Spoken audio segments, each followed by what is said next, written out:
gracias, Max. Y ahora vamos a ceder la palabra a Jean Lamort, de la Universidad de Burdeos. ¿Burdeos 3 o Burdeos? Burdeos Montaigne. Montaigne. Que nos va a hablar sobre un tema cubano, volver al verde, ejemplos de búsqueda de soluciones en Cuba últimamente para contrarrestar la tendencia al éxodo campo-ciudad. Bueno, yo soy también profesor emérito de la Universidad de Santiago de Cuba. Ajá. También. Bueno, muchísimas gracias. Y yo también quiero agradecer a la autoridad de esta universidad de Zaragoza por que podamos, los miembros del Consejo Mundial del Proyecto José Martí, expresarnos en este lugar tan prestigioso como este. Bien, yo quise en el marco de esta jornada, de simposio, siempre demasiado corto, por supuesto,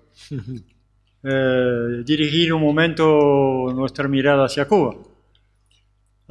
Lo haré de forma muy parcial, por supuesto, porque son temas que tomarían muchísimo tiempo, y escogiendo algunos temas que se han ya evocado en el día de hoy. Por eso voy a pasar por alto una serie de consideraciones, para llegar inmediatamente, como aquí tenemos un público también de gente muy culto en lo que concierne a América Latina y el Caribe. Yo voy directamente a retomar el tema que evocó hace poco Max Puig para la República Dominicana, que los movimientos de población de Cuba en el pasado y hasta prácticamente el 59, la Revolución 59, tienen el predominio de la forma del batey, economía cañera, economía azucarera, como monopolio, como lo saben, muy tiránico. ¿Por qué? Porque en el batey azucarero, efectivamente, hubo muchos debates sobre el hecho de saber en qué medida los trabajadores de los batey para la caña, de la caña de azúcar, eran campesinos. Y efectivamente, lo menos que se puede decir, que si fueron campesinos, lo fueron muy poquito, fueron fundamentalmente obreros. En el batey se mezclaban formas de vida también urbana y rural. Esa forma es una forma de poblado semi-urbano. En la víspera del 59 había como 160 núcleos, digamos, en torno a un batey, en toda la isla que deriva del complejo de la plantación esclavista, núcleo poblacional, de un promedio de 2.000 a 3.000 habitantes cada uno en los años 70 todavía del siglo XX, después del 59. Es decir, que no es una población de campesinos realmente. Al contrario, se pudo decir, es una gran verdad, que la caña rechaza al campesino. Es la primera idea que me considero como muy importante, muy interesante. A fines de los años 20 del siglo XX, se produjo un movimiento de población rural interna, especialmente campesinos de subsistencia, quienes se movieron hacia la tierra montañosa de oriente de la isla, la región de Santiago de Cuba, Guantánamo, etc. Y también el macizo central del Escambray, cerca de Cienfuegos y Trinidad, como zona de refugio para campesinos desplazados por la caña, precisamente. Se inician cultivos de café y vegetal en zonas escarpadas, con viviendas diseminadas. Son los, dicho sea de paso, son los famosos campesinos serranos que formaron el grupo central que se unió a la guerrilla de Fidel Castro, en la sierra.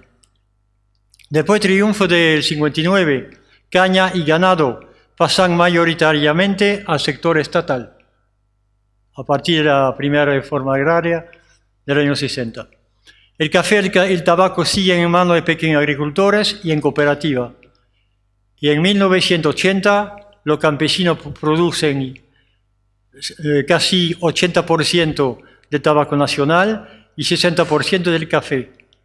Y durante ese periodo hubo una preocupación constante por disminuir la migración del campo hacia la ciudad. Por eso abordamos ahora brevemente también las políticas de revitalización rural.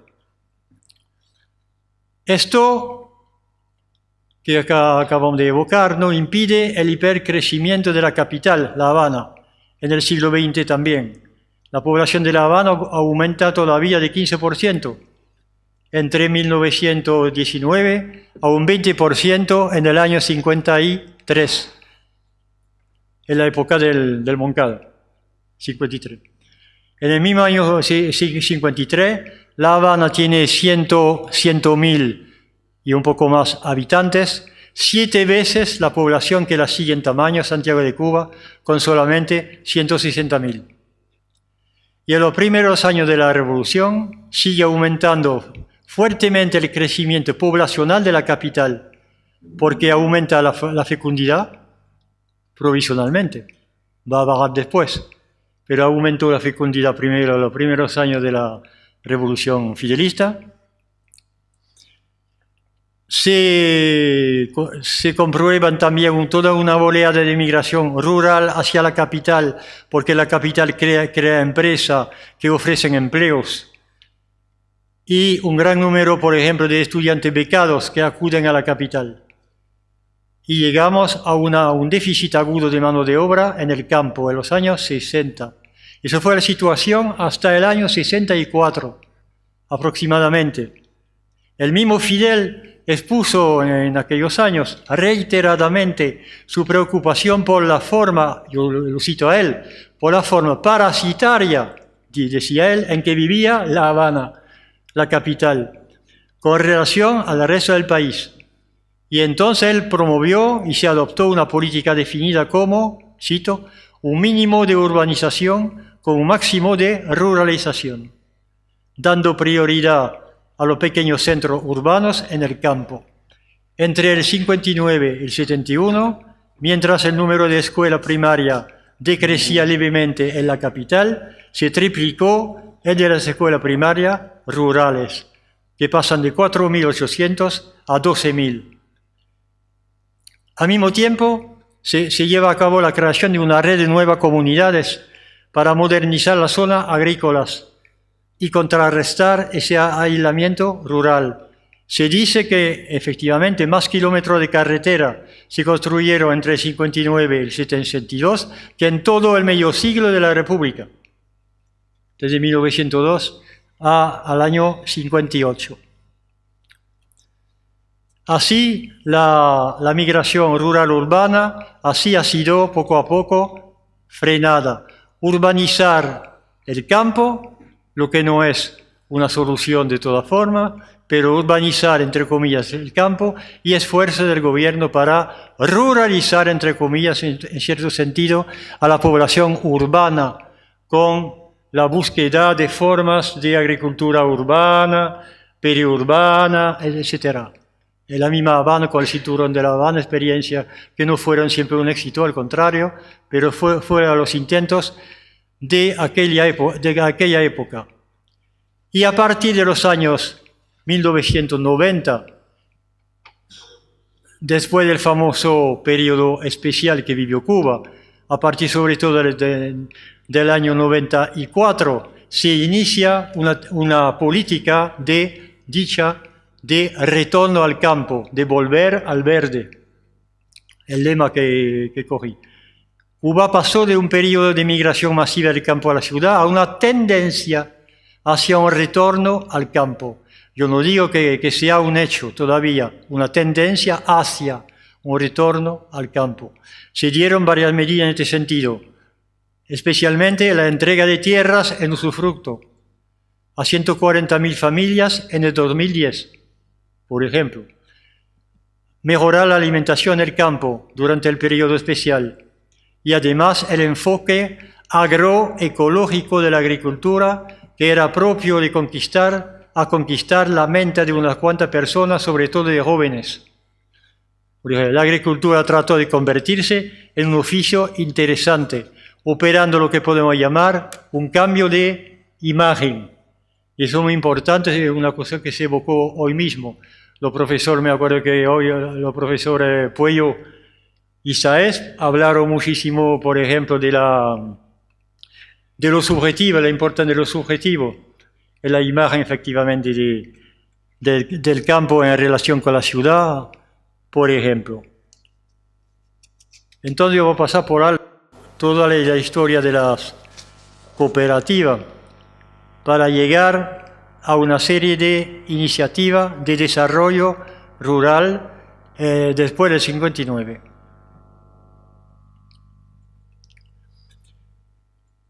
Hubo en particular unos intentos para disminuir las diferencias tangibles entre campo y ciudad, que permita una mejor integración de la población rural en la sociedad nacional. Esto supone especialmente iniciativas de cultura compartida, digo bien de cultura compartida, por eso vamos a hablar ahora de la asociación interesante entre cultivos y cultura, como lo veremos en el estudio de caso que vamos a presentar rápidamente.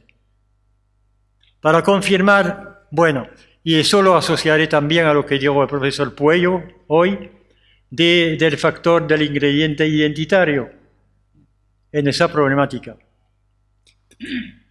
A partir de esas políticas se notaron primero resultados negativos, en la medida en que la población rural tendía a disminuir todavía más, por lo menos hasta años recientes, cuando la nueva política de distribución de tierras favorecen ahora un regreso de productores directos, iniciando una disminución, apuntando a una inversión de la tendencia.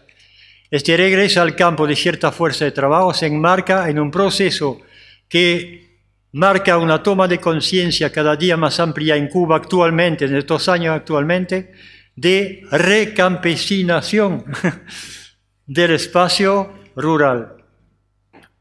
Notemos que en Cuba fue en el año 2010 cuando se empezó a usar de forma, yo diría oficial, entre comillas, es decir, de forma escrita en la prensa cubana, el verbo recampesinar. 2010.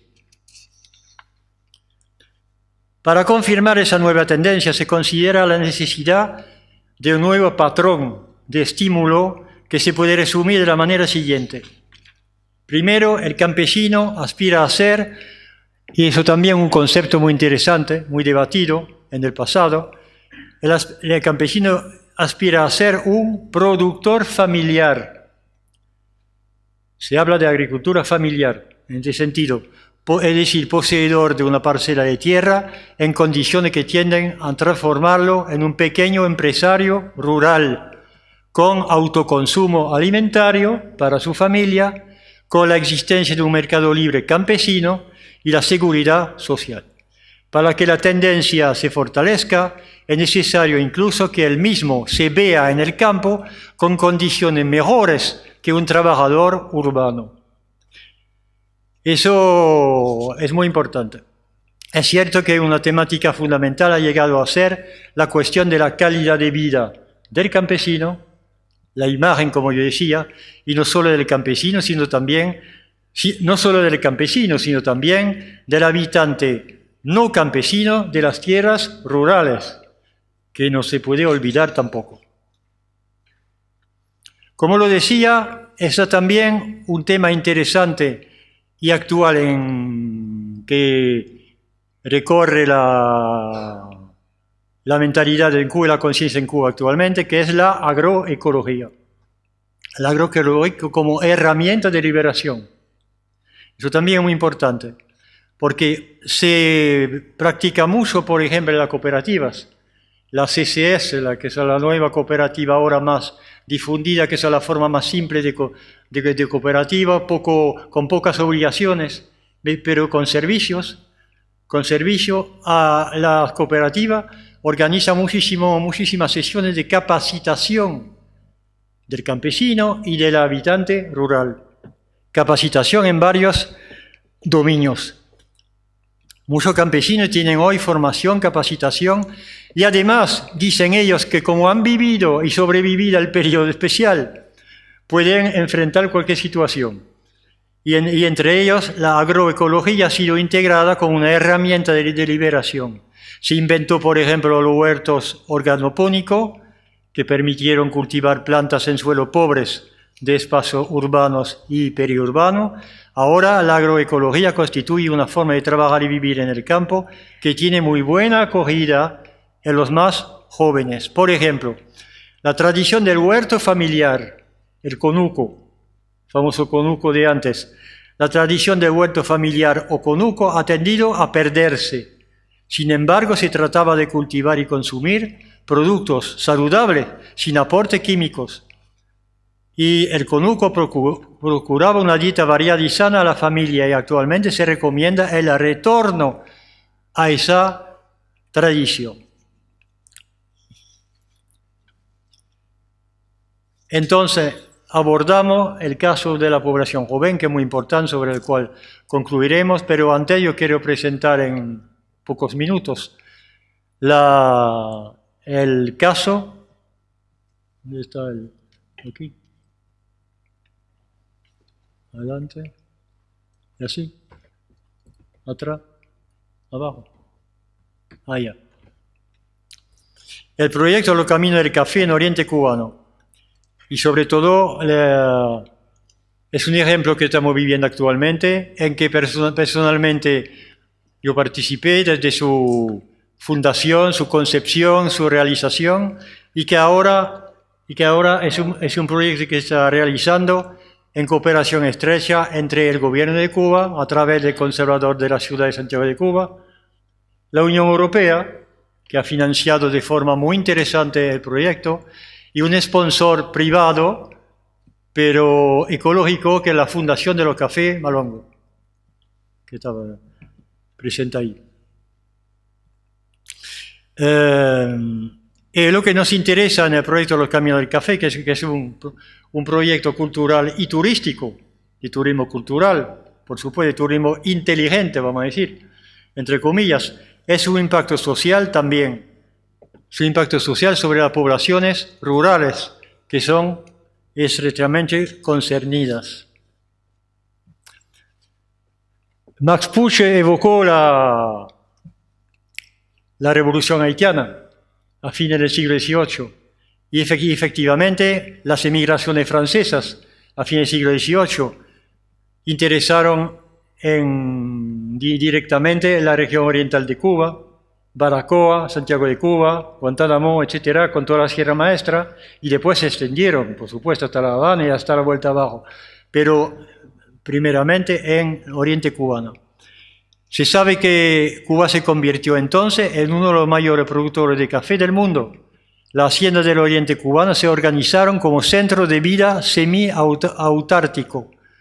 Se trataba de un sistema agroforestal que aún hoy constituye un modelo de desarrollo sostenible. El cultivo del café se volvió un indicador cultural singular de la cubanidad al crearse en el campo una cultura mestiza específica. En el año 2000, la UNESCO declaró a más de 170 ruinas de plantación de café en la provincia de Santiago de Cuba y Guantánamo como patrimonio de la humanidad. Por esa razón. Pero estos territorios constituyen un potencial fabuloso, pero se encuentran en una situación de alta vulnerabilidad, es decir, que son zonas deprimidas económicamente, con grandes éxodos de población en edad laboral hacia centros urbanos, que les brinda mayor posibilidad de empleo. Entonces, el proyecto Los Caminos del Café aporta una acción integral. Es un ejemplo nada más, claro, desde todos los puntos de vista. Patrimonio material e inmaterial, agricultura, producto turístico, fuente de recursos propios para garantizar su sostenibilidad en el tiempo. Y los destinatarios son tanto las poblaciones locales como los visitantes, e incluye una interacción fuerte con el sector privado del campesinado y de los trabajadores a cuenta propia, lo famoso cuenta propista de Cuba ahora. Los elementos identificados fueron la restauración de una antigua plantación, que se llama la fraternidad.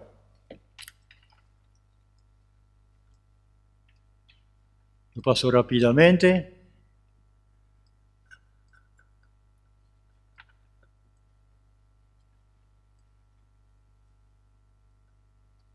Ya, aquí está la antigua plantación de la Fraternidad en un marco magnífico de la Sierra Maestra, que está restaurada actualmente en vía de restauración completa y restaurando también las antiguas parcelas de café que habían desaparecido, que se habían descuidado casi completamente. Los grupos destinatarios y beneficiarios finales hacen que es muy interesante el impacto social y humano de ese proyecto, que puede aparecer al principio como cultural y turístico. En realidad, en este caso se apuntó a la población locales, para la cual se pretende nuevas fuentes de la renta para parar el éxodo del campo hacia la ciudad de Santiago de Cuba. Claro, éxodo que aumentó recientemente después del huracán Sandy. Esas poblaciones locales asociadas íntimamente al proyecto ya contribuyen y contribuirán más en el futuro a activar la gestión del patrimonio cultural y agrícola.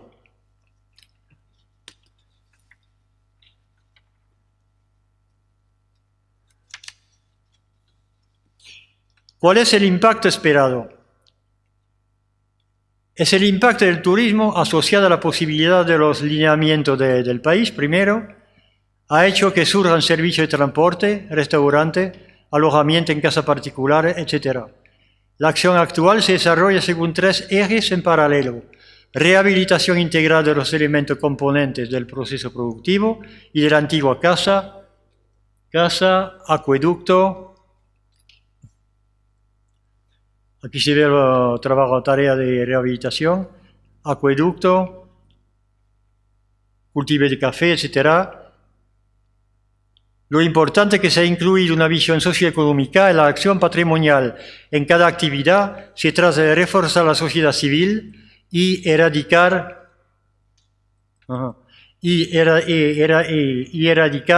la pobreza gracias a una nueva fuente de ingresos sostenido, formación y creación de empleos, implicación directa de la población en la restauración patrimonial de tal manera que se fortalezca la autoestima de la comunidad.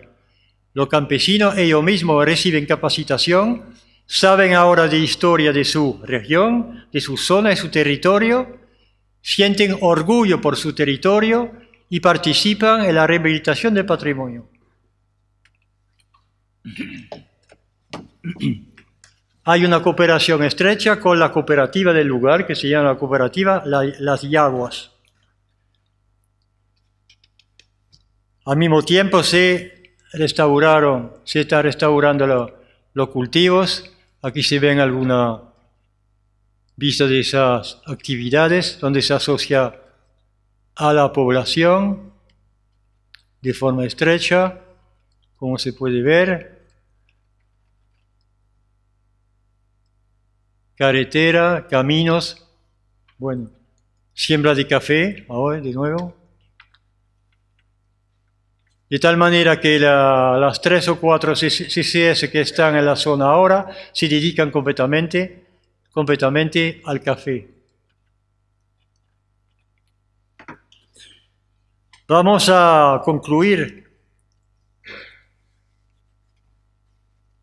sobre un poco, digamos, la filosofía de este ejemplo, como los hay otros.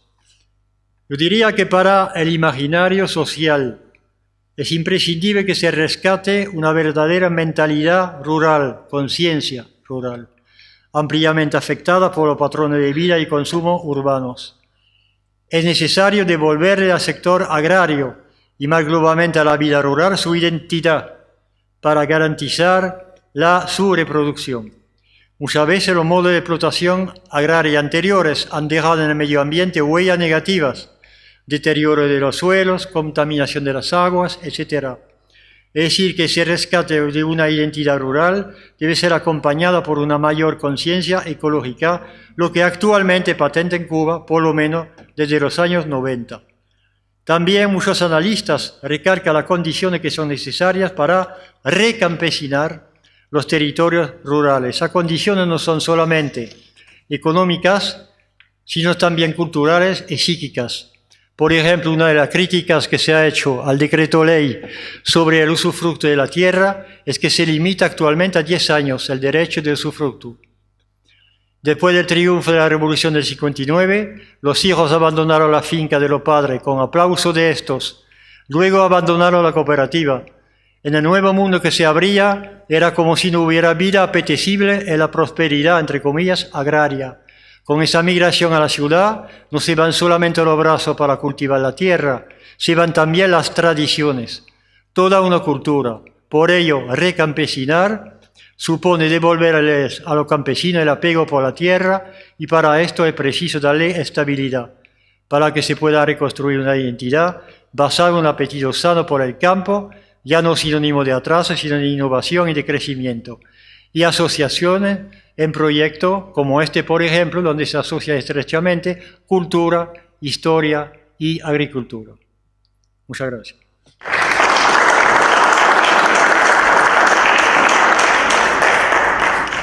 Muchas gracias, Jean.